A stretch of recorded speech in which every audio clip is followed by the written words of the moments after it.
네, 오늘 정치권 이슈들은 조청래 전 여의도연구원 부원장, 윤재관 더불어민주당 정책위 부의장과 자세하게 짚어보겠습니다. 어서 오십시오. 안녕하십니까. 지난달 31일 단식을 시작했던 민주당 이재명 대표가 지난 토요일이었죠. 24일 만에 단식을 중단을 했습니다. 자신에 대한 체포동의안이 가결된 지 이틀 만이었는데 24일간의 단식으로 이재명 대표가 얻은 것과 잃은 것 과연 무엇이라고 보시는지 먼저 원장님 말씀부터 듣겠습니다. 글쎄요. 얻은 것은 별로 없는 것 같습니다.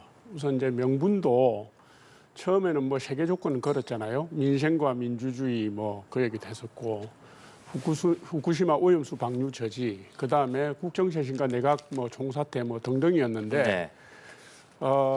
단식을 하고 한 일주일 좀 지나고 나니까 다른 건 다 사라졌어요. 중간을 지나고 나니까 내각 총사퇴만 남아 있어서 사실은 이게 잘못 기획된 단식이라는 인상을 줬고요. 그다음에 이게 이제 단식 자체가 명분 중심에 초기 명분 중심에서 나중에 방탄으로 옮겨가지 않습니까? 부결을 호소하는 뭐 SNS 글도 올리고 이재명 대표가 그러다 보니까 이게 이제 스스로가 민주당의 극심한 분열을 초래하는 불러들이는 역할을 이재명 대표가 자초를 했다. 이걸 말씀을 드리고 싶고요. 이 바람에 뭐 민주당의 신뢰 손상이라든가 그다음에 이재명 대표의 지도력 저하라든가 이런 부작용들 뭐 계속 드러났고 민주당이 뭐 처음부터 그랬지만 작년 전당대회 이후에 그랬지만 이재명의 민주당으로 완전히 사당화된 강성 친명계만 남은 당으로 가는 듯한 그런 현상을 초래했다 이렇게 봅니다. 네.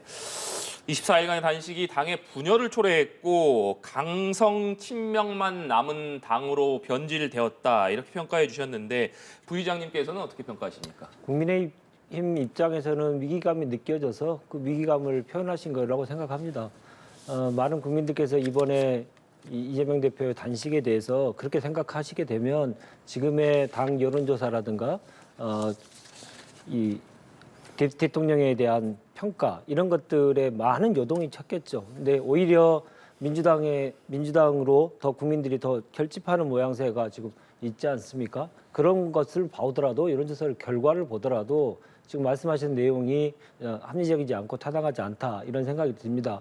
야당 지도자가 꼭 갖춰야 될 여러 가지 덕목이 있습니다. 특히나 지금과 같은 검찰 독재 정권의 저항에서 반드시 자기를 버리고 투쟁하는 모습을 분명히 보여야 할 때 그때 이제 국민들이 야당에게 희망을 걸고 나라에 다시 한번 희망이 있다라고 하는 것을 생각하게 되거든요. 그래서 야당 지도자로서의 분명한 선명한 투쟁력을 선보였기 때문에 더욱더 정치적인 기반이 또 강화됐을 것이다라고 생각을 합니다. 특히나 이 투쟁력에 있어서 민주당에 그 의문을 제기하시는 분들이 간혹 있으셨습니다. 야당으로서 더 선명하게 투쟁을 해야 되는데 왜 그렇게 못하느냐라는 질책을 많이 받은 적이 있었습니다만은 그런 것들을 이번에 완전히 해소하고 당이 윤석열 정부의 폭정에 맞서서 가열차게 투쟁한다고 하는 모습을 전면에서 선두에서 단식으로 보여주셨기 때문에 당이 조금 더 건강한 모습 그리고 지도자로서의 모습이 더 부각됐다. 저는 그렇게 평가합니다. 네, 24일간의 투쟁으로 선명한 투쟁력을 선보였다 이런 말씀이신데 이 대표는 지금 병원에서 건강을 회복하고 있는 도중으로 알려졌습니다. 관건은 내일 이제 이재명 대표의 영장실질 심사가 예정돼 있기 때문에 과연 이 대표가 내일 법정에 출석할 것이냐, 직접 출석해서 혐의를 소명할 것이냐 여기에도 관심이 쏠리고 있거든요. 어떻게 생각하십니까? 한 번도 지금 검찰에 출두를 안 한 적이 없고요. 네. 본인이 해야 될 역할을 다 하셨기 때문에 내일도 건강이 허락하는 한 분명히 가실 거라고 생각을 하고, 근데 지금의 그 단식의 후유증 때문에 건강의 문제가 좀 마지막까지 남아 좀 있습니다만은 구속전 피의자 신문, 특히 영장실질심사의 취지상으로 보더라도 가서 지금 이번에 이 영장 청구가 얼마나 부당한 것인지를 분명히 얘기하시는 게 좋겠다는 판단을 더 많이 하는 것 같습니다. 가실 걸로 저는 예상합니다. 네, 민주당에서 오늘 오후에 이재명 대표가 출석할지 여부를 밝힌다고 하는데 윤재관 부의장께서는 출석할 것으로 전망하셨고 부원장님께서는 어떻게 전망하십니까? 저도 그렇게 당연히 할 거라고 네. 봅니다. 뭐 이게 방탄의 목적이 체포동의안 피하기 위한 부분이 있었다는 게 드러났지 않습니까? 이재명 대표 본인이 법조인이기 때문에 영장실질심사에 불출석하는 것이 본인에게 불리할 수 있다라는 걸 누구보다 잘 알 거라고 생각합니다. 그런 분이 출석을 안 하겠습니까? 저는 할 거라고 봅니다. 네. 두 분 모두 내일 이재명 대표가 법원에 출석할 것이다 이렇게 예상해 주셨는데 과연 내일 법원이 어떤 결정을 할 것이냐에 역시나 큰 관심이 쏠리고 있습니다. 영장 발부 여부는 이르면 내일 밤 늦게 아니면 모레 새벽까지도 넘어갈 수 있다 이런 전망이 나오고 있는데 구속영장이 발부되느냐 기각되느냐 어떤 결정이 법원에서 내려지느냐에 따라서 그 후폭풍은 상당히 달라질 것이다 이런 전망이 나옵니다. 부원장님 먼저 기각됐을 경우 발부됐을 경우 향후 시나리오 어떻게 전망하십니까? 뭐 발부됐을 때 경우에는요, 구속될 경우에는 제가 볼 때 민주당의 지도체제 분열 교체가 불가피하다고 봅니다. 왜냐하면 이게 이제 지금은 구속영장이 이렇게 결판이 나기 전이니까 친명계들이 선명성을 내세워서 계속 주도권을 잡고 이재명 대표만 바라보는 행보를 하고 가지만 일단 구속이 되고 나면 지금 비명계를 축으로 한 중도계층의 그 의원들이 힘을 얻어갈 거고요. 그쪽으로 동조화 현상이 나타날 수도 있고 이재명 대표로 총선을 치를 수 없다라는 위기감 뭐 이런 부분들이 구체화되지 않겠습니까? 그래서 제가 볼 때는 지금은 무슨 옥중공천 어쩌고 저쩌고 하지만 이게 현실화되면은 당내 분위기가 변할 거다 이렇게 보고 있고요. 만약 구속을 면하게 되면 지금 심리적인 분당 상태라고 제가 보기에는 보여지는데 이 부분들이 표면으로 올라올 겁니다. 이재명 대표 입장에서는 만약에 구속을 면하고 나면 당 전체의 화합을 위해서 통합 노선 얘기를 하실 수가 있지만 지금 진행되고 있는 상황을 보면 비명계가 지금 이재명 대표의 말을 믿을 수 있는 상황이 아닌 것 같아요. 말로는 저렇게 하지만 공천에서 우리를 배제할 거다. 뭐 이런저런 불신이 강하게 깔려 있고요. 그리고 또 한 가지는 이재명 대표가 불구속되고 나더라도 강성 친명계가 이재명 대표를 바라보고 가는 강성 노선을 더 확실하게 유지해 갈 수가 있기 때문에 지금의 내분 분열 상태가 더 가속화될 수 있다. 따라서 심리적 분당 상태가 정치적 행보를 완전히 갈라놓는 그런 결과를 놓을 수도 있다 이렇게 봅니다. 네, 부의장님께서는 어떻게 전망하십니까? 또 말씀드립니다만 희망 사항이실 거라고 생각합니다. 정부 여당 입장에서는 민주당이 분열의 민주당이 될 거라고 다들 예상들을 많이 하실 텐데요. 그건 정말로 희망 사항이실 거고요. 좀 더 단결하는 민주당이 될 것이라고 저는 확신합니다. 기각됐을 때, 발부됐을 때 이런 얘기를 하기 전에 이게 기각되는 것이 한 것이 어떤 것이 더 합리적이고 바른 것인지라고 하는 것 입장에서 분명히 얘기가 돼야 된다는 생각입니다. 검찰의 구속영장 청구와 관련돼서 여러 요건이 있습니다만은 청구에 대한 법원의 판단에서 여러 요건이 있습니다만은 중요한 것이 증거인멸과 도주 우려 아니겠습니까? 야당 대표, 특히나 단식을 했던 야당 대표가 증거인멸, 도주 우려가 있다라고 상식적으로 생각이 되겠습니까? 1년 반 이상 탈탈 털었지 않습니까? 그러면 검찰이 증거를 다 가지고 있죠. 검찰이 증거를 다 가지고 있는데 어떻게 증거인멸을 하게 되겠습니까? 그러니까 검찰이 여러 가지 이제 정치적인 플레이를 계속 할 텐데요. 국민의 눈높이에서 보면 저렇게 표적 수사에서 한 사람을 계속 저렇게 탈탈 털어놓고 증거가 아직도 확보를 못했으면 그건 검찰이 정말 직무유기한 거고 실력이 없는 거 아닌가. 근데 또 가지고 있는데 또 그것을 가지고 증거인멸이 있다라고 이렇게 주장하면 그건 정말 검찰이 수사를 하는 게 아니고 정치를 하는 것이다. 그렇게 생각이 들지 않겠습니까?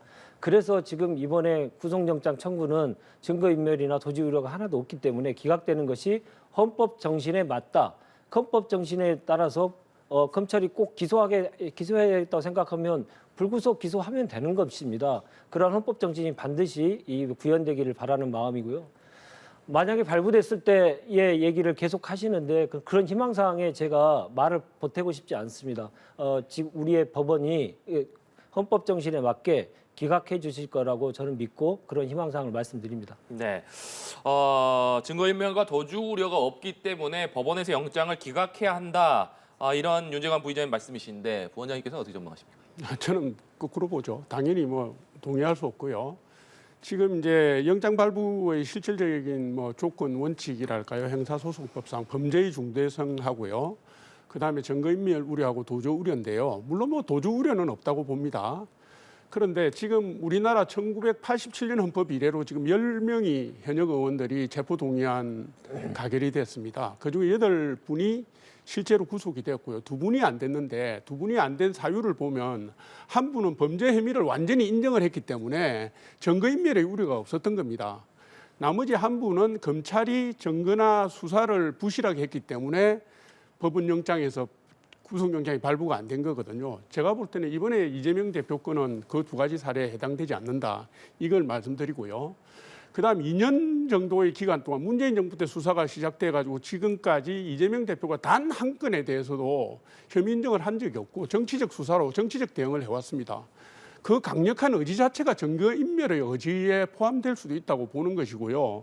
이번에 검찰이 1200페이지 거기 보면 증거인멸의 구체적인 사례들이 들어가 있습니다. 예를 들면 백현동 개발 사업의 허위 사실 공표와 관련된 공무원 회유 정황이라든가, 그다음에 검사 사칭 사건의 위정 교사 정황, 그다음에 이화영 부지사의 재판 기록 유출한 것도 사실은 증거인멸 사전 대응에 들어가는 것이고요. 이화영 전 부지사의 진술 분복의 변호사 사보 인권, 이건 뭐 국민들한테 다 알려진 거 아닙니까? 이런저런 상황으로 볼 때 제가 볼 때는 검찰의 입증 노력이나 분량이나 그간의 행적을 볼 때 저는 구속영장 발부의 가능성이 높다 이렇게 봅니다. 네.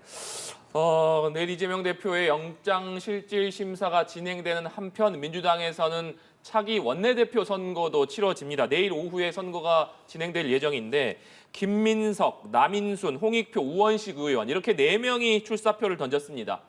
모두 친명계로 분류되는 의원들이기 때문에 원내대표가 누가 되더라도 친명계 원내대표가 선출이 될 것이다 이런 전망이 나오는데 내일 선거를 앞두고 그렇다면 선거가 예정대로 진행이 될 것이냐 혹은 단일화라던가 합의 추대가 이루어질 것이냐 이런 여러 가지 변수들도 좀 거론되고 있는 상황입니다. 부의장님께서는 어떻게 보십니까? 네, 그럴 가능성이 아예 배제할 수 없죠. 네.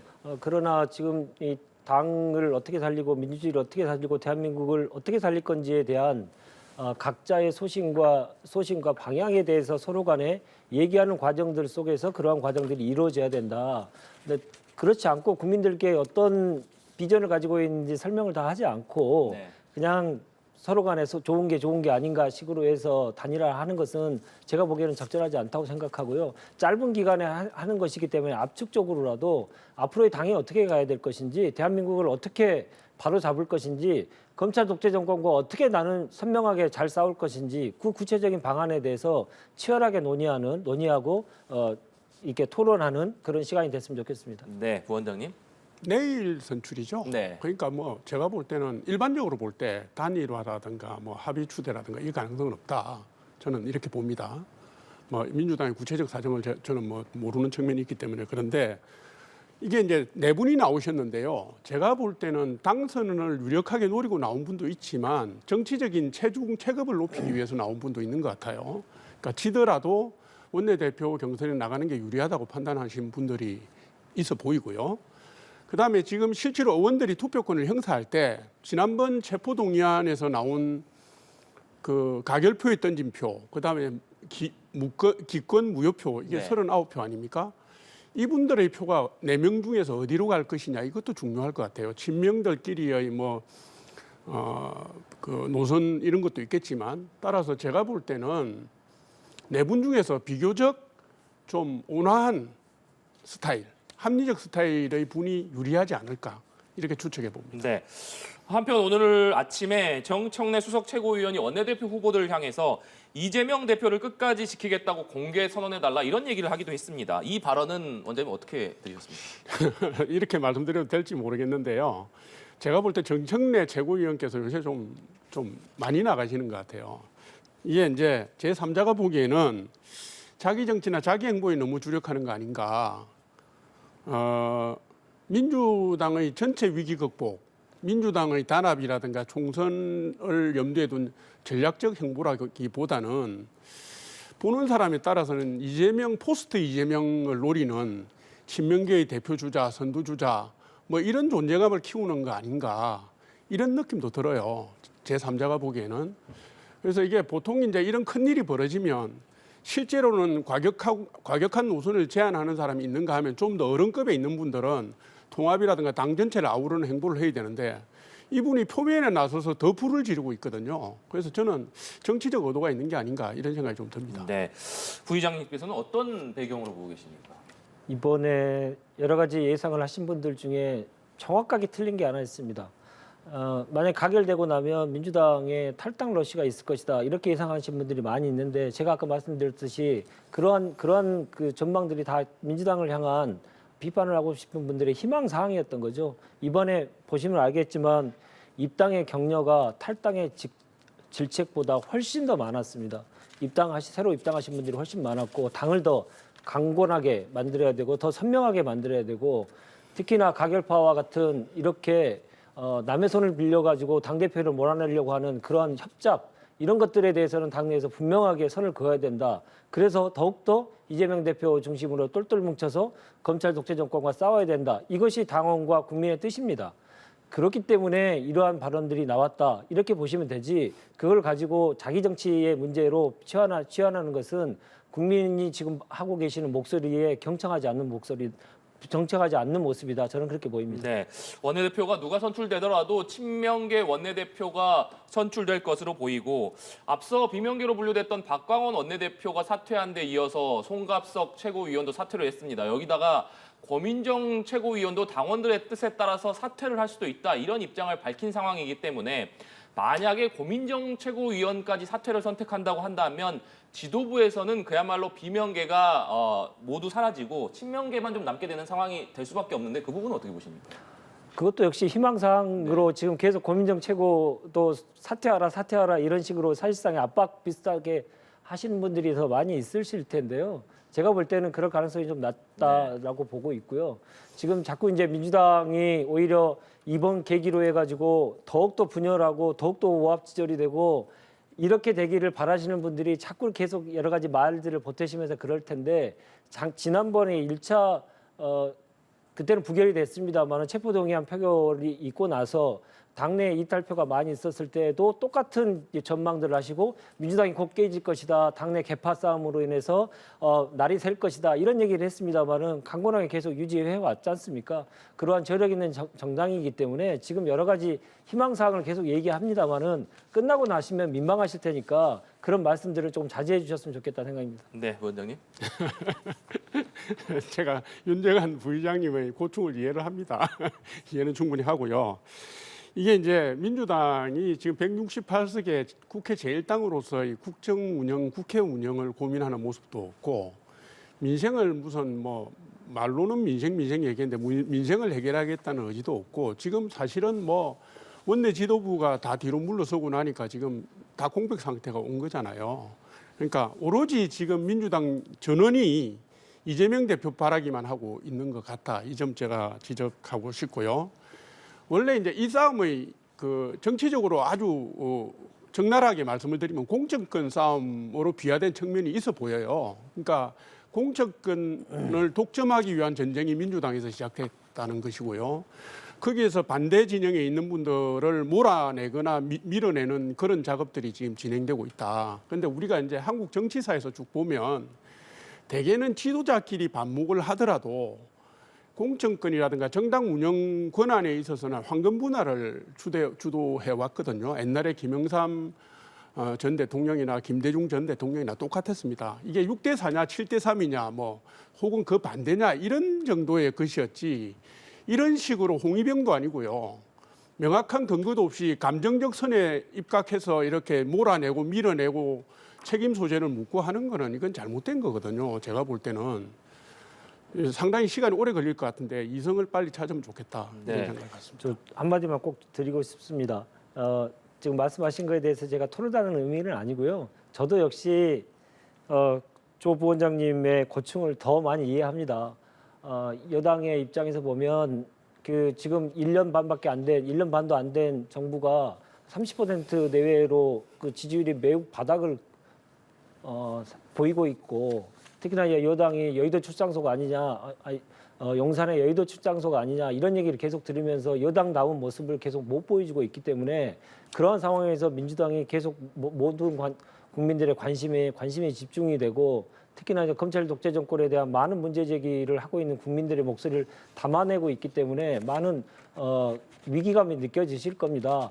이런 상황에서 민주당의 모습을 보시면서 여러 가지 그동안 많은 얘기들을 하셨죠. 그러나 단식을 하고 있는 당대표에게 조롱을 했던 모습, 그러면서 정치가 완전히 실종됐던 모습에 대해서는 성찰하셨으면 좋겠다. 그러한 성찰의 출발이 새로운 대한민국을 위한 정치가 다시 복원되는 출발점이 될 수 있을 것이다. 저는 그렇게 봅니다. 네. 윤재관 부시장님께서 잠시 좀 지지율을 언급해 주셨기 때문에 제가 이 부분은 잠시 설명을 드리고 넘어가겠습니다. 리얼미터가 에너지경제신문 의뢰로 전국 18세 이상 유권자 2,500여 명을 대상으로 조사한 결과 윤석열 대통령의 국정 수행에 대한 긍정평가는 37.8%로 집계됐다. 이 여론조사가 25일에 나왔다. 이 점은 일단 말씀드리고 넘어가도록 하겠습니다. 민주당 내에서는 체포동의안 가결표 색출을 놓고 개파간에서 공방을 좀 벌이고 있는 모습인데 관련 발언 듣고 대담 이어가도록 하겠습니다. 지금 이 상황은 가결표를 던진 일부 의원들 때문에 만들어진 상황입니다. 예. 예, 가결표를 던진 것은 해당 행위입니다. 당론으로 하지 않았을 뿐이지 당론이랑 마찬가지로 절차를 밟아 왔습니다.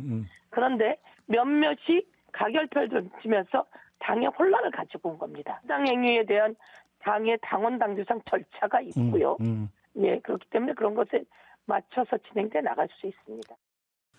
자기하고 다른 주장을 진압하겠다, 타도하겠다. 이거 민주주의의 탈선하는 겁니다. 이거 독재로 가는 길이에요. 저는 윤석열 정권이 이 전체주의의 길, 자기당 생각이 다르면 반국가 세력이다. 이러고 지금 몰아붙이고 있잖아요. 민주당도 하는 게 비슷하다. 윤석열도 전체주의, 민주당도 전체주의. 그러니까 국민들이 마음 둘 곳이 없는 국민이 너무 많아요. 네. 민주당 지도부에서는 체포동의안 가결 행위를 해당 행위라고 규정을 했습니다. 그러면서 상응하는 조치를 취하겠다. 이런 경고를 계속하고 있는데 여기에 대해서 비명계로 분류되는 김종민 의원은 이것이 독재로 가는 길이다. 이렇게 강한 반발을 하는 모습입니다. 그러니까 친명계에서 체포동의안 가결을 한 의원들을 찾아내서 징계하겠다. 이 부분 어떻게 보고 계십니까? 그분들께서는 여러 가지 그러한 본인들의 행위에 대해서 책임질 각오를 하고 그러한 행위를 했어야죠. 정치는 당연히 자기가 어떻게 생각하고 있고 자기가 어떻게 정치적인 행동을 할 것인지 국민들에게 최대한의 노력을 해서 투명성 있게 먼저 얘기하고 그것에 대한 결과에 대해서 책임을 지는 것입니다. 본인들이 검찰 독재 정권과 똑같은 얘기를 하는 모양새가 보였다. 한마디로 따지면 의리도 없는 거 아니냐. 당대표를 어떻게 검찰의 손아귀에 넣어줄 수 있느냐. 이러한 당원들과 국민의 목소리에 대해서 본인들이 성찰했는지 정말 다시 한번 묻고 싶고요. 그런 분들이 그렇게 해서 본인들이 의견을 가지고 그런 행위를 했으면 그에 대한 책임은 져야죠. 그 책임에 대해서는 왜 그거 책임지는 것에 대해서는 분열이라고 얘기합니까? 그건 말이 안 되는 거. 책임 정치 차원에서는 그러한 문제, 그러한 얘기에 대해서는 저희들은 절대 동의할 수 없다. 저는 그렇게 보고요. 네. 책임을 묻고 당의 규율을 분명하게 세우는 것, 그것은 검찰 독재 정권과 싸우기 위한 야당으로서의 역할을 제대로 하기 위한 가장 기본적인 요소다. 저는 그렇게 봅니다. 네, 결과에 책임을 져야 한다. 이런 말씀이신데 부원장님 어떻게 보십니까? 아니 저는 요즘에 그 민주당을 보면요, 이게 좀 납득이 안 가요. 무슨 얘기냐 하면요, 이게 여야를 떠나서 말씀드려 보겠습니다. 뭐냐 하면 이게 체포동의안 표결에 대해서 민주당이 당론을 정한 적이 있습니까? 당론을 정한 적이 없는데 무슨 해당 행위라는 얘기가 나오는 건지 전 잘 모르겠고요. 지금까지 민주당이 현역 의원의 체포동의안에 대해서 당론을 정한 적도 없습니다. 부결 당론 정한 적 없고요. 알아서 자율투표하면서 사실상 원내 지도부가 압박했던 경우는 있었지만 지금까지도 없었습니다. 그런데 이번에 이 사태를 두고 지금 박강원 원내대표를 비롯한 원내대표부 지도부에게만 지금 책임을 물었잖아요. 사실은 제3자가 보더라도 이 정도의 파동이 일어났으면 이재명 대표를 비롯한 민주당 지도부 전체가 책임을 져야 될 정도의 사안이지 이게 친명 비명 나눠 갖고 몰아붙일 그게 아니다라는 걸 제가 말씀드리고요. 네. 그리고 두 번째로는요. 지금 이게 체포동의안은 무기명 비밀투표입니다. 이게 이제 헌법에서 규정된 부분인데 민주당이 이걸 밝히겠다고 그럽니다. 누가 부결을 던졌는지 누가 가결을 던졌는지 확인할 방법이 없습니다. 제가 아까도 감정적인 광풍이라고 말씀드렸는데 너 그랬을 것 같아라는 거 아닙니까? 저 사람은 평소 때 하는 말을 봤을 때 가결표 던졌을 거야. 저 사람은 평소 때 하는 말을 봤을 때 부결표 던졌을 거야. 아닐 수도 있지 않습니까?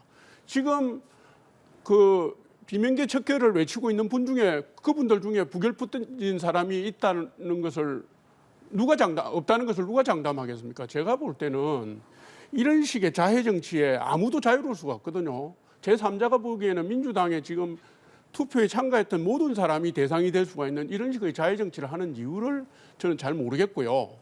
그다음에 이게 민주주의의 원칙을 어겨가는 이런 행위를 서슴지 않고 하는데 과연 민주정당이라고 할 수 있나 이런 의구심도 듭니다. 네. 반론 차원에서 제가 좀 한 말씀 좀 꼭 드리고 싶습니다. 그런 얘기 하시려면 본인들 국민의힘이 작년에 당대표 이준석 당대표로 몰아냈을 때 어떻게 하셨는지에 대해서 국민들이 다 똑똑히 기억하고 있다는 생각을 하시면서 말씀을 해주셨으면 좋겠다는 생각입니다. 당대표에 대한 확인되지 않는 그러한 여러 가지 혐의를 가지고 몰아내야 된다. 그리고 근데 뒤에서 나왔지 않습니까? 내가 윤석열 당시 후보가 내가 대통령이 되면 3개월 만에 쫓아내겠다 이런 얘기를 하셨다는 거 아닙니까? 육성으로도 나오고 그래서 이제 실제로 당선되고 나서 당 대표를 모함으로 몰아가지고 쫓아냈지 않습니까? 당 대표 민주적으로 선출된 당 대표를 그런 식으로 쫓아낸 정당에서 지금 민주당에서 있는 얘기를 가지고 어떤 얘기를 할 수 있는 자격이 있다고 생각하시는지 저는 묻지 않을 수 없다고 생각하고요. 그렇기 때문에 더욱더 민주적인 절차에 의해서 당대표가 선출되고 그리고 검찰의 부당한 이 수사 그런 문제들에 대해서 줄기차게 야당이 계속 주장하고 그것이 대한민국을 민주주의를 지키는 길이다. 저희들이 계속 얘기 드리는 이유가 바로 그런 이유들 때문입니다. 지금 민주당에서 이재명을 지키는 것이 단순히 이재명을 지키는 것이 아니고 민주당을 지키는 것이고 민주주의를 지키는 것이다. 그러한 공감대가 다 형성되어 있기 때문에 지금 이러한 단일 대우들을 더 강고하게 해서 더 가열차게 싸워야 된다. 이런 것들이 당에서 지금 주류를 형성하고 있다. 이 말씀 꼭 드리고 싶습니다. 저도 한 말씀 좀 드릴게요. 민주당이 뭐 가열차게 싸우든지 말든지 거기에 대해서는 좀 관심 없고요. 윤재관 부의장님은 민주당의 약점 얘기가 나오면은 1년 혹은 수년 전에 얘기를 끌어다가 경강부회를 하시는 습관이 있으신데 그거하고 맥락이 다릅니다. 지금 국회 본회의장에서 가결표 던졌는지 부결표 던졌는지 확인할 방법이 있으세요? 그게 이준석 대표가 당에서 당윤리위원회에서 조사하고 거기에 대해서 결론을 내려서 당의 지침대로 간 거하고 지금 본회의장에서 헌법기관이 가결표를 던진지 부결표를 던진지 모르는 상태에서 바람몰이 하는 거하고 어떻게 같습니까? 지금 문화대 혁명 때 중국의 홍위병들하고 똑같아요. 지금 하는 것이. 침묵의 장막 투표를 가지고 대한민국의 운명을 맡기는 것이 맞은 것인가? 이번에 제가 아까 말씀드려서 책임 정치가 분명히 있어야 된다고 말씀드렸던 이유는 무엇이냐면 이번에 표결이 민주당 그리고 대한민국을 어떻게 운명을 바꿔놓을 것인지에 대해서 다들 예상을 하고 그게 매우 중요한 표결이라고 했지 않습니까? 그러면 그 표결에서 어떤 표결을 할 건지에 대해서 당원들과 국민들이 투명하게 얘기를 해달라라는 요청을 계속 했습니다마는 그걸 안 한 분들이 계십니다. 그걸 안 한 분들이 계속 계시는 과정 속에서 이러한 투표 결과가 나왔어요. 그러니까 가장 중요한 투표 결과에서 본인들이 어떻게 생각하고 어떤 행동을 할 건지에 대해서 얘기하고 그에 대한 결과를 책임지는 정치를 만들어가는 것은 우리가 더욱더 선진 정치로 가는 것에 대한 매우 중요한 문제라고 생각하고 전 세계 많은 나라들에서 그래서 또 기명 투표를 더욱더 많이 하고 있는 거 아닙니까? 근데 우리는 지금 헌법에서 그렇게 규정돼 있어서 무기명 투표를 합니다만은 그것이 정말 옳은 것이냐? 그에 대해서는 이번 기회에 분명하게 얘기를 할 것이고요. 헌법의 원칙도 지금 부정하십니까? 헌법의 정신을 가지고 얘기하시게 되면 관련돼서 제가 여러 가지 얘기 드릴 수 있습니다만은 또 길어지겠죠. 네. 예, 불체포 특권도 관련돼서도 헌법에 분명히 규정돼 있습니다. 그건 부정하지 않습니까? 이유가 뭐겠습니까? 네. 저희가 이제 한 1분 정도 남았는데 마지막으로 이 부분만 짧게 짚어보고 마무리 짓도록 하겠습니다.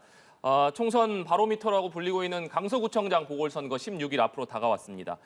김태우, 진교훈 후보에게 여야 지도부가 힘을 실으면서 그야말로 총력전에 나섰는데 특히나 국민의힘에서는 그동안 수도권 위기론을 강조해왔던 안철수 의원이 합류를 했습니다. 선대위에 합류를 했는데 이 부분 어떻게 봐야겠습니까? 이번에 이제 이게 10월 11일 날 보궐선거가 강서구청장 선거밖에 없잖아요. 네. 거기다가 이제 여야 정당이 의미를 부여하기 시작하면서 이게 수도권 민심의 바로미터 비슷하게 되고 과열되는 양상이 지금 나타나고 있습니다. 과열이 되면 어떤 현상이 따라오겠습니까?